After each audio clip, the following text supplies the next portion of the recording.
Welcome back to another episode of the Bear Trap on the Boomer Bust channel, Bears podcast by a Bears fan. I'm your host Terry, and today doubling up with the film session. You asked for it, you're gonna get it if I got time. So somebody said they want to see Darnell Wright, so we're gonna look at some Darnell Wright plays. Mostly looking at the pass pro. Not a whole lot of run plays, but obviously I think pass pro is what a lot of people want to see, so that's what we're going to focus on. Um, yeah, a handful of plays.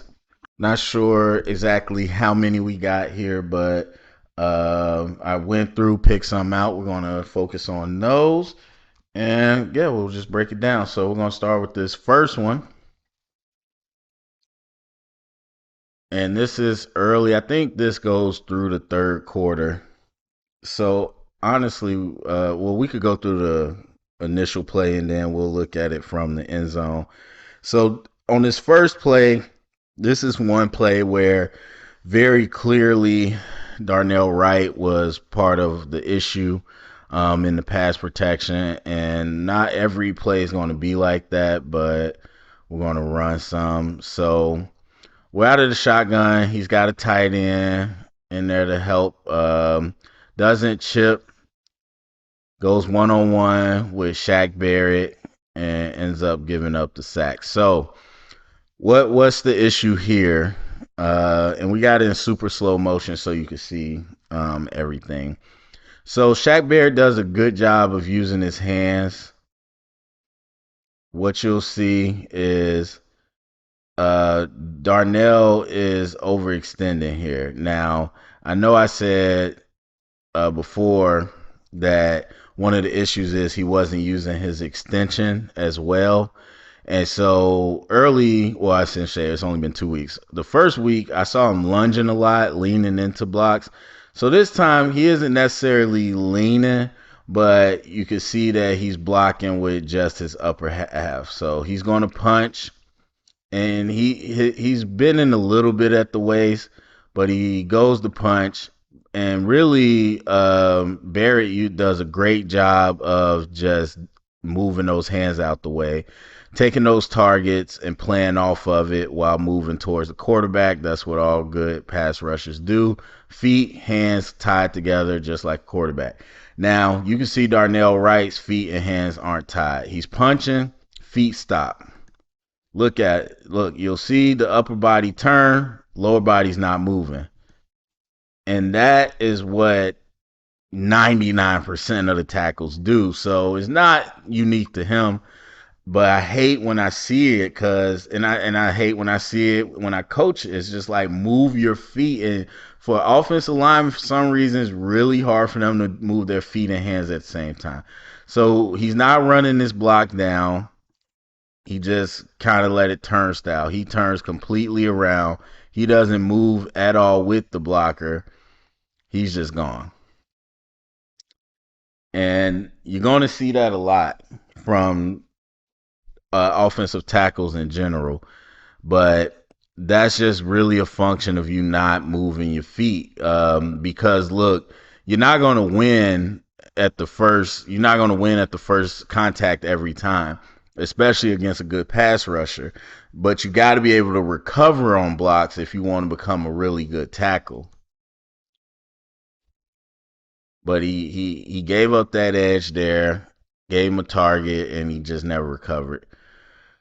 All right, so quick play action here. Justin Fields is not able to complete that throw, but as you can see, Wright is on the edge with a defensive tackle, I believe. So they got 4 down, and then they stunt. Or no, they just drop the end off into coverage. So 1-on-1 in the phone booth, you're gonna be all right.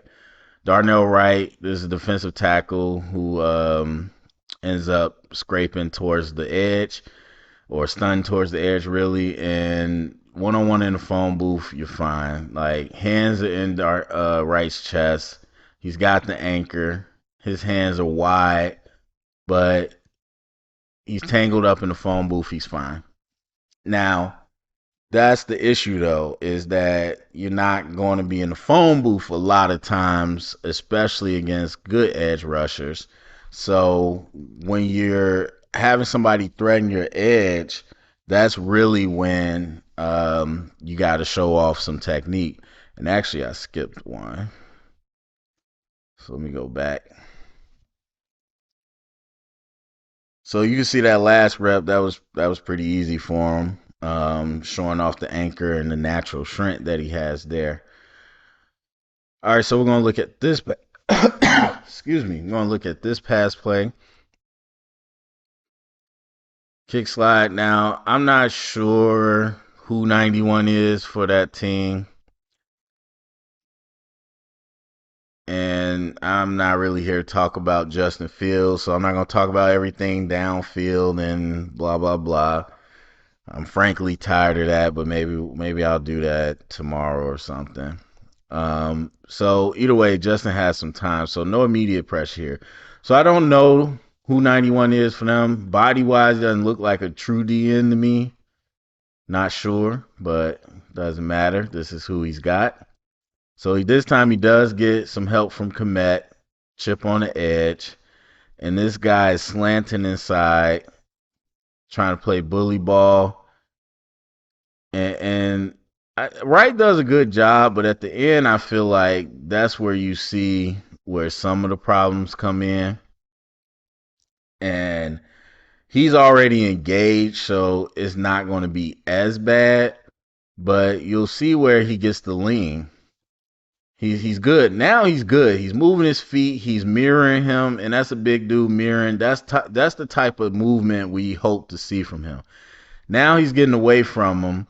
Now he stops moving his feet. He leans into the block and just gets thrown off. And so, not necessarily critiquing him for this play, but that's just an example when I'm talking about leaning into the block. You're going to lose your momentum because a good defensive lineman is always going to be moving towards the play. They're not going to be standing there to help you up. And that's what some linemen like to lean on. They're going to literally lean on a defensive lineman, but a good defensive lineman is not going to give you that target. And let me go back a little bit to our next play. So when you get in those situations, whether it's run or pass, where you're leaning and you're bending at the waist into a block, you're losing your balance, and you have no way to recover off that once somebody moves. All right, so we're going to get a play action here. This is that lovely rollout that everybody wants. And really a heck of a play that didn't end up complete because Winfield made even a better play. But again, not really here to talk about that. Heck of a play by Justin. So again, not in love with the design of this, to be honest. Not sure why we did this. So you're going to get basically like a play action power, but then you're going to boot it to the other side. So Darnell Wright has the edge here, and I put this play in because we talked about this last week. When you want to run these plays to the edge, it's important to have the edge secured. Now, you got a tight end, so you helping out here. So this isn't even really the true end man of the line of scrimmage, but he's the most important because he's closest to the quarterback. So you know this play is booting out, and look at where you're positioned as Darnell Wright. You got to be better than that. You got to be better than that. You have the agility to, and you know where the play is going. You have the agility and you have the advantage to get to this outside shoulder. And really Tunyon too. Like both of these are bad because you're just putting both of them right in the quarterback's way. So now Justin's athletic enough where he could get some depth and he's able to make this happen. But again, it's harder than it needs to be, and that's exactly what I said last week. You make that play harder than it needs to be. So we'll watch his steps. So again, this is the guy. You know you need to get to his outside shoulder. And I'm guessing Komet went into a route, but again, the designs of these, I don't know. Because you pull a guy away from the action, which I get is misdirection. But then Komet gives a chip, but he's out into a route.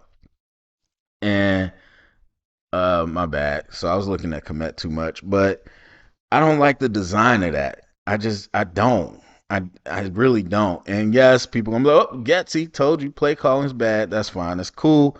But to be honest, it's a lot of teams I don't like the designs of what they do. So look at this step. He steps to the left. This is a false step. You have to capture this outside shoulder.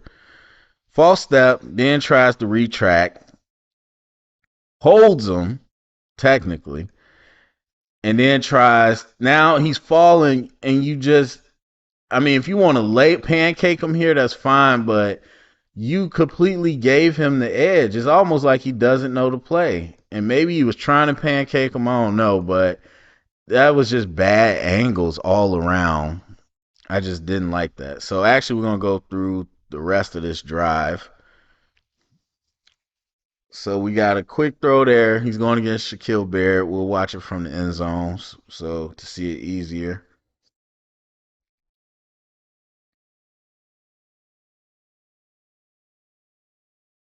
All right, so he's going up against Shaquille Barrett. Let me try to let this run where it's clear. 1-on-1 on the edge. Gets the kick slide, gets the depth. Good initial contact. And again, I think he just loses his balance. Now, obviously, it's a quick throw. He did his job. He did what he had to do.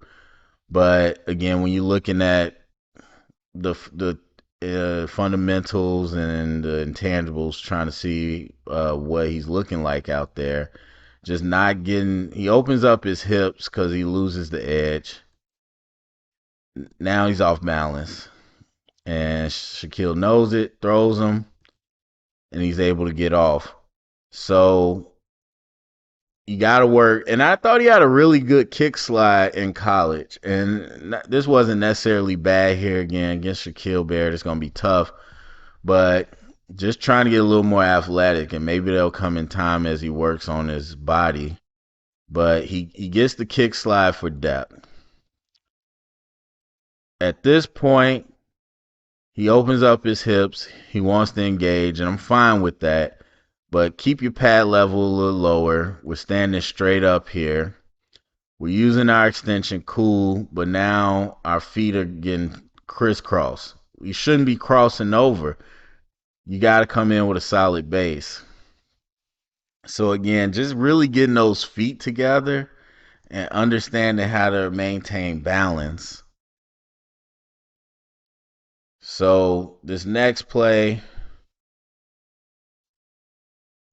Justin ends up completing this, and this is a good example actually of what I mean. So we'll see what he looks like with better balance. Let me get this out the way. All right, so he's going against Shaquille again, out on the edge. So he snapped the ball, kick slide. He squared up with him. Feet, you see his feet didn't cross over this time. And that's the promise of what we want with Darnell Wright. That is what we would like to see. I would have to probably side by side compare it, but I'm guessing Shaquille didn't get as good of a jump this time, but either way, he didn't threaten the edge as bad, so Darnell didn't have to open up. He stayed square with him in his kick slide, mirroring him pre-snap or pre-contact. Once the contact starts, he uses good extension. He's square, he's low, sinks, redirects, hands, hands, hands, hands. That's a great rep. That is what we want out of Darnell Wright. And that is what I've seen and I know that he can do. And that's why it's been so frustrating to see kind of the sloppy play we've seen before. But that's an example of again what we hope to see from Darnell going forward. Okay, so we're gonna go to the end zone copy of this next play. We got tight end, we got three tech edge. So we had a motion, um, and then we had the pool there, so we got an extra blocker.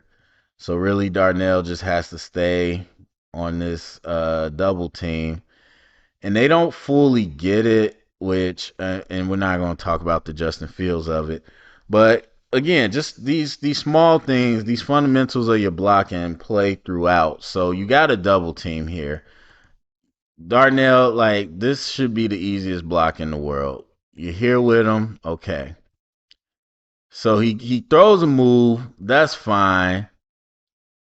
Now stay squared up. Now move your feet. You saw that he just now obviously it was more than one person tackling Justin Fields, so we're not gonna blame that on Darnell. But y'all should have never let him go. Between two people, he should have never got off. So he throws the move. Now you got to redirect. Move your feet. Redirect. He stops his feet, leans on them, and he just runs around Carter. So it's not a terrible play, but it's another example. You have to move your feet. Move your feet, Darnell. We just saw you do it. And so you got to be more consistent with it. Because when you get in situations like that where you dead your feet and the defender's still running, you don't know what's happening behind you, but the defender knows. So if the defender's still running, you need to be moving your feet with them. So similar play again. They get all this motion. They only bring 3. You got 2 guys. And so we see a good job by Darnell of squaring up, moving his feet. Again, you got 2 versus 1, so it should be easy, but still, we're looking at some of the fundamentals. So he sees this guy doesn't go. He looks to help.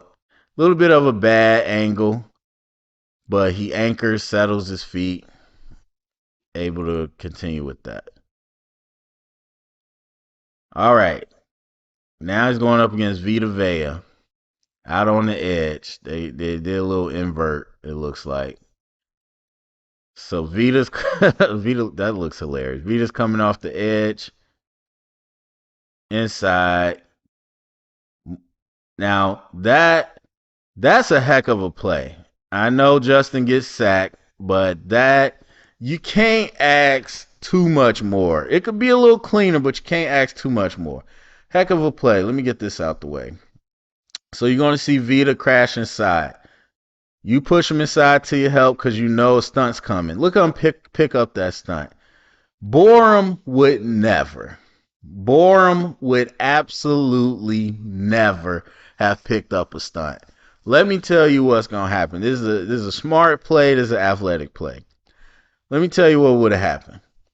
Soon as right here, soon as this happened, Borum would have latched on, rolled him inside, and collided in with these two. These two win the move, and this defender would have looped around and been wide open. Darnell Wright knows he's coming inside because something is coming outside. So he moves him towards his help. Ooh, that looked nasty. But he does the right job, moves him towards his help. Even though his whole body and the shoulders are turned, he redirects, plants, redirects, kick slide, and gets back out to this next block. Now, he could have did a better job of running his feet and running his block off, but still, he fronts him off to make his path wider, giving Fields more time. That's a heck of a play. That's a heck of a play. I mean, like I said, you can't ask for much more than that. So again, we're looking at some of the promise of Darnell in these plays as well, even though we see some of the struggles. All right, so we're moving to the next play. Incomplete pass. We got Darnell against Barrett again. Out here on the edge. So we're going to let that play. Knives inside. Double team. That's good stuff.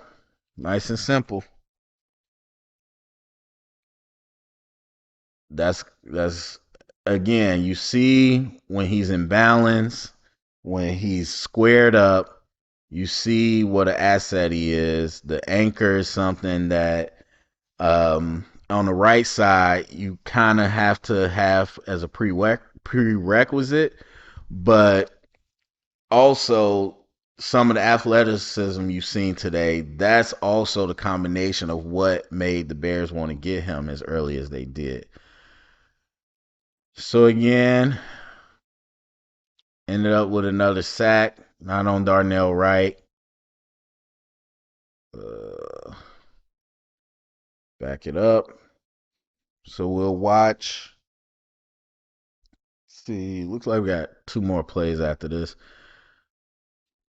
So against Barrett, who I think drops off into coverage. So you just got Vita Vea. Redirects him. Again, I would like to see him finish that play. But again, we see the feet. We see all that. We see the shrink at the end of the day as well. I'm still kind of shocked how hard he threw Vita Vea running full speed. But we get to our next play. I'm not sure who 98 is on the edge for them. But he's out there solo on the edge. Kick slide, get the extension. Now, to me, I would say that's barely a lost rep because had he not got help, that probably would have been a hold. So we see the kick slide, squared up, initial contact. And he's sliding, he flattens this edge off. The edge is flattened off. Perfect. Now the counter move. Now you got to redirect. This is what happens when you grab. Now you could punch, keep this person mirrored, but when you grab them, the difference is when they redirect, you got to be ready to let go. So he loses balance a little bit, still keeps it enough, but he's holding it at that point. But we got this other guy came in, helped redirect, slow that pass rush. So not a terrible rep. And again, you can see the promise of what it is. He's just got to really work on that balance and making it more consistent. And so this is going to be our last play.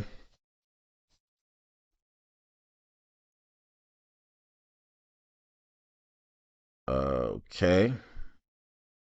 I don't know who 0 is. This is later in the game, so they might be resting Shaq now, rotating them. But again, solo on the edge here. Got the kick slide. Now we got a bull rush. Now you watch that anchor. A lot of these plays is hits on Justin Fields. I didn't even realize that. Oh, you know what? Is that Clancy or Cansey from Pittsburgh? I don't know. But anyway, so we got a bull rush. And this is, again, bread and butter, what you want to see out of right tackle. Bull rush, anchors it, shuts that down. Hands a little wide for me, but that's fine. Shuts that down. And not to say that that's a premier rusher, but those are the type of plays that people want to see as a standard for Darnell Wright as he solidifies himself as a top right tackle, because you're going to get guys that want to bull rush you. The more tape he gets, the more people are going to realize he's got a good anchor. They're going to attack him other ways. But again, that's one of those staples there. So that was Darnell Wright. Again, didn't go into the run game or anything like that. I feel like, again, I know what tools he has coming out. I feel like some of his technique has been lazy. And in this game, it was a little better. But as you can see, there's a lot of promise there. But there's also plays where he just has to really, he's going to have to work. I mean, I saw Darnell Wright at practice, up close after practice, and he looks the exact same as he did in Tennessee, which is fine. You know, it's rookie year. But I would like to see over these next 2 years him work. He has a very soft body. He's a wide body, but he's a big soft body. And I ain't saying that you got to have a six-pack or anything like that. but there's so much work out there that you can do to improve your balance, to improve your core strength, to get even stronger than you are, and just make yourself a little more athletic by trimming up. And I really think the body work would go really far with Darnell Wright. And then coaching wise, again, I'm not there, so I'm not going to blame all these people. But I will say that by the way he plays, I can tell the coaches aren't on him enough. And maybe he's a top pick. Maybe he knows he won't get benched. I don't know, but the coaches got to ride him a little harder to tighten up that technique and to make it more consistent. But I think he combines those things over the next 2 years. He could be the pick that we thought he could be. But I'll be curious to see what y'all think after watching some of that. So go to the comment section. Let me know. Share it around. Get the conversation started. Thumbs up, subscribe, and remember, stay up and bear down.